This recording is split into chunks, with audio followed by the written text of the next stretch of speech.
Here's some violence in Baltimore you may have not heard about. At least 2 teenagers are in custody and more arrests are expected in the beating of a Maryland man by a mob of unruly teenagers.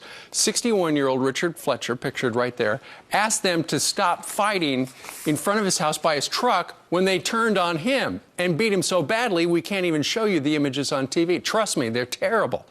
Richard Fletcher's neighbor and friend, Georgia Bartram, joins us right now, live from the area. Good morning to you, Georgia. Tell us a little bit about why these kids were out fighting on his truck.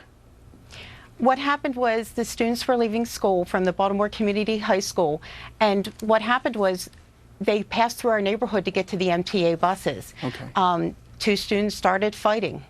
Okay, so they were fighting, and you told me during the commercial break, they weren't just fighting, they were taking pictures of the fight that they could probably post on YouTube and look tough later with, right?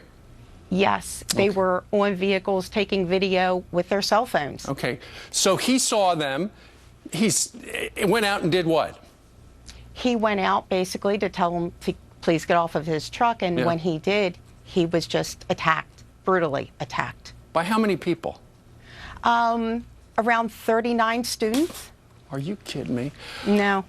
Okay, I understand. Tell us about the range of his injuries at this point that we know of. He had a brain bleed, 2 broken eye sockets, broken nose, also some rib injuries also.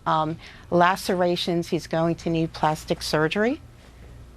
So they just beat him to within an inch of his life because he was simply telling them to stop fighting.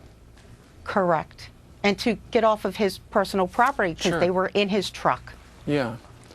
You know, describing a scene like that where 50 people are in front of your house and it's essentially a riot on this one person. You know, from what I've read, you have a nice neighborhood there, but are you now afraid for your own personal safety?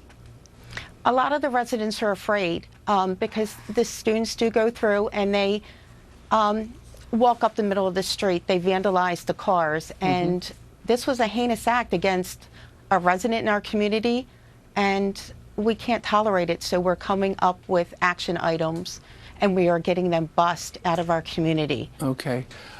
He has at least $200,000 worth of medical bills at this point right now. And I know you wanted to reach out and help, and so you've started a GoFundMe page. Georgia, how much have you been able to raise so far? So far, the Harborview Neighborhood Association, we've raised over $8,000 for him. Okay. And the prognosis is what regarding Richard? He's going to have a long road to recovery because he's having some neurological issues. Yeah. I'm in constant contact with his wife, and we rallied around him because he is a member of our community. Absolutely. And he needs you right now. If people watching right now would like to help, they can go to our webpage, foxandfriends.com, and then we will link them to your GoFundMe page where you've raised almost $8,000 right now. Well, Georgia, please tell his family our prayers are with him, and we wish him a speedy recovery. Thank you for your interview. All right. Thank you for telling us the story. That is terrible. Bye. All right.